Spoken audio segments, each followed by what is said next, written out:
Thank you for joining our discussion, Ed. Thank you. Hurricane Sandy struck New York City just before Halloween, not the usual season for those storms. Tell us about what happened in the Rockaway Peninsula when Superstorm Sandy hit. So the peninsula is surrounded by Jamaica Bay to the north and the Atlantic Ocean to the south. And the entire peninsula had been inundated. It was covered in many, many feet of water and many, many feet of sand with the storm surge that hit. What happened to the subway system there? So the subway system was completely wiped out there. Most of the subway system was at least temporarily halted. Um, the subway service, again, was underwater, like the rest of the peninsula, except for the elevated section. But the section that runs through Jamaica Bay was washed away. Um, it took till May of the following year to finally restore the service. In the meantime, they had used bus shuttles, what we call shuttles, what some people call bus bridges, to supplement the service. But that didn't start for a couple of weeks. And they also started a shuttle from a train shuttle dubbed the H line from Howard Beach, connecting with the rest of the A train. How long did it take to restore the service? They restored service in about 7 months at a cost of $75 million. But as the years went by, more and more pieces needed to be replaced. Just recently, the A train to Rockaway was shut down 17-week period to rebuild the North Channel Bridge. And there was some 350 piers posts that had to be replaced in there. So it's actually gone on till today, some 13 years later. What did that mean for the residents? So the residents obviously had to find ways to get to work. The school kids had to get other schools, which they went off the peninsula for. The For several days, the gas stations were closed because the electricity was out. That lasted for about 2 weeks in that southern part. It's actually the real southern part of New York, but it included sections of Brooklyn and Queens. And their whole way of life was changed. I mean, I saw neighbors. I was fortunate that we could stay in Brooklyn at my parents' house, but many of my neighbors, to see them on food lines and waiting for other forms of relief, and nobody having heat with the winter starting to set in, it was pretty disturbing.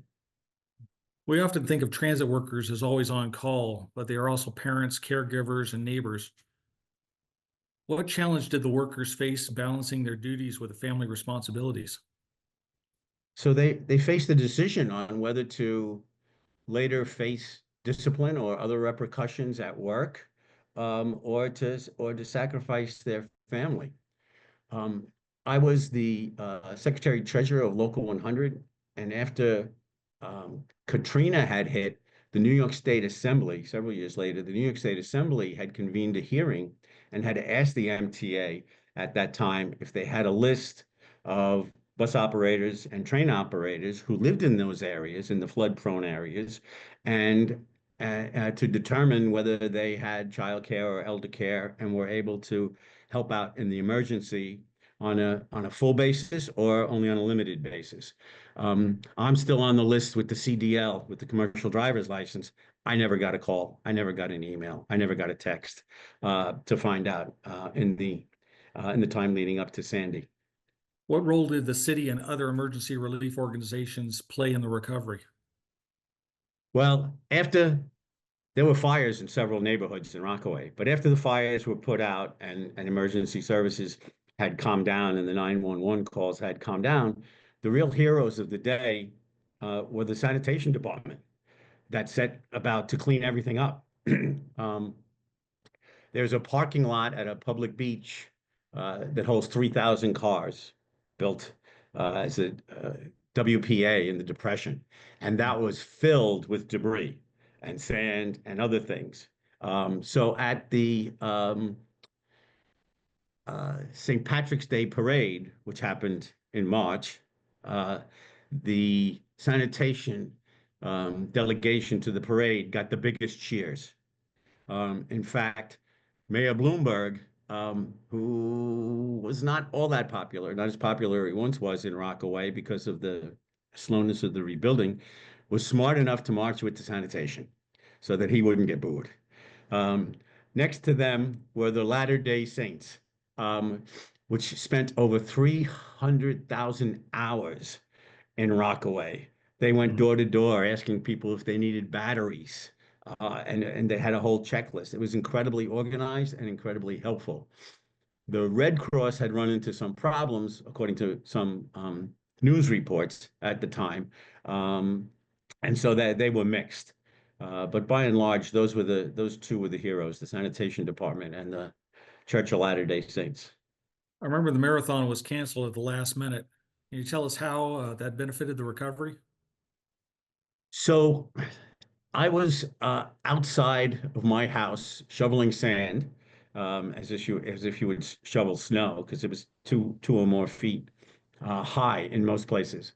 And the folks from the marathon who had flown in or drove in or used other transportation to get to New York were stuck there. And all of a sudden, it was like the cavalry. They came down the block with shovels to help all the residents dig out. And somebody had provided the shovels. I don't know how that was planned, but you had people who were in pretty good shape out there shoveling some sand for everybody. And it was really like seeing the cavalry coming. Hmm. What was the immediate impact on the quality of life for the residents? Well, um, the immediate impact, as I said, was how to get to work, how to carry on your day-to-day life. Um, some people had their whole social life ripped out from them. The boardwalk was no longer a place that people could go and convene with each other and talk to their neighbors and socialize. And that was a big deal in a lot of the Rockaways. Uh, and all the other services, were curtailed, as was the electric um, and and other things. So it took a long while to get back to normal. And some folks, either because of the heightened risk, moved out, but some folks moved out because their social group, especially those who are elder, their social group was gone because Mhm.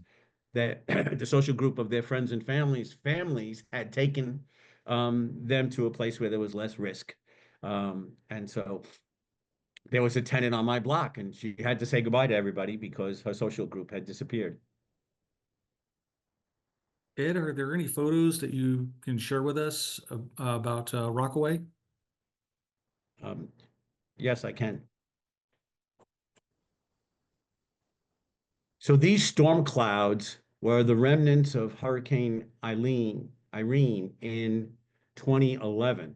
And as this storm moved out, the storm did have some street flooding, but minor, certainly compared to Sandy. But as these storm clouds moved out, I thought that if this should ever happen again, I would want to have pictures of the Rockaways before. And a little over a year later, it did happen. This is a picture of the same public announcement billboard there, as you see, with the boardwalk uh, pushed into the street. And this is from the ocean view of the same boardwalk pushed up. And again, you can see the public announcement bulletin board there on the right side.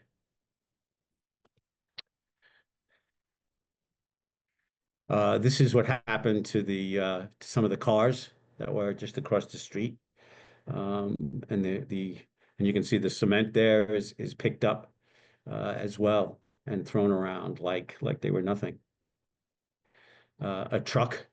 These are the beachfront houses, and a truck had been washed into the waters and then back up again against these houses. Mhm. Another view of the of a beachfront house.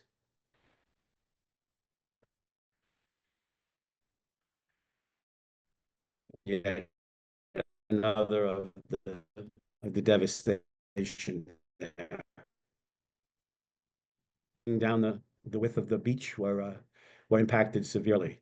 Those several feet in weren't because the whatever the geography was, they are 13 or 14 feet above sea level. But the impact of the storm surge did its work here. In contrast, on the base, all of the houses were flooded for several blocks. About a week later, the Army had to have some assistance. That's the Atlantic Avenue, excuse me, the Atlantic Ocean in the background there. And here's some Army fellas taking the virtual snowstorm, a sandstorm worth of sand, as you can see, piled up to the and above the rear bumpers of the cars was how high the sand was, had to be piled in the street. And again, back to this picture to reinforce the before and after. Um, there's the boardwalk as it was built 4 years after. And the nursing home on the left there was evacuated, but to this day has still not been reconstructed and is a home for raccoons and possum there. Again, this is where the boardwalk, this house was on the beachfront, but again, the boardwalk had protected it as a breakwater where the boardwalk pushed up against the railing. And now they've built a sand dune and built the concrete boardwalk over it today. So it is remarkably more resilient, but instead of lasting for one high tide cycle, maybe this will last for 3 or 4 high tide cycles. But the power of the ocean is not to be underestimated at all. And the one message I would give is that people are told to evacuate. Do not question that. Get out. And again, there's that nursing home that's still closed today. It's kind of difficult to tell from the shots, but I mean, how deep, were certain sections of it? Do you recall? Yeah, it was a foot and a half to 2 feet. Those drifts were people shoveling it. Like you would shovel a snowstorm, you make a path on the sidewalk, right? And you shovel it up. That's what those drifts were, or at least the uneven sand that you saw. Um, you know, I was very fortunate. I only had 2 feet of water in my house. I have a wall around it, and so um, I think that and there was no marking, even though I had to replace the whole basement, there was no marking of water coming in through any windows. Hmm. And there was a star uh, on the chimney rod. There was a rod that connects the chimney to the roof, and I hadn't repaired it. I placed it under the just where so I don't lose it. I put it under the air conditioning split on the side that was up on cinder blocks, and that was there when we came back. So the Hmm. water had not gotten around to that part of the house at all. Otherwise, it would have lifted this little cast iron thing and moved it somewhere else. So from that, I could discern that I Well, was just very fortunate. Survivor's guilt. you know, well, it was obvious how severe it was just from that one shot that you had of the car and how it had been moved up, onto those Right. two concrete, posts. So it's, yeah, Yeah. pretty I mean, significant. actually, I was in San Francisco at the time at the APHA conference, and my Hmm. wife was able to get both cars over by my mother's house, because everybody, you see, there's a very few, but there's one or two overpasses. People were parked all over the overpasses because they knew that the cars would be flooded and destroyed, totaled, right, by Yeah. the salt water. Can you tell us about how the ferry service was impacted or how it was used to help in the response? So ferry service had been initiated in the Rockaways as a pilot project and then discontinued.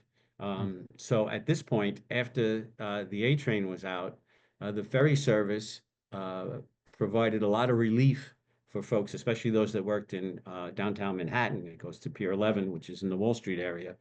And and has become um, a fixed service now. So if there was, I'm sure there were a few other silver linings to the Sandy cloud, but that is certainly one of them that has endured and is used on a regular basis. And what that has done, in addition to the marathoners coming down there, is it has opened up Rockaway as a kind of surfing mecca of the East.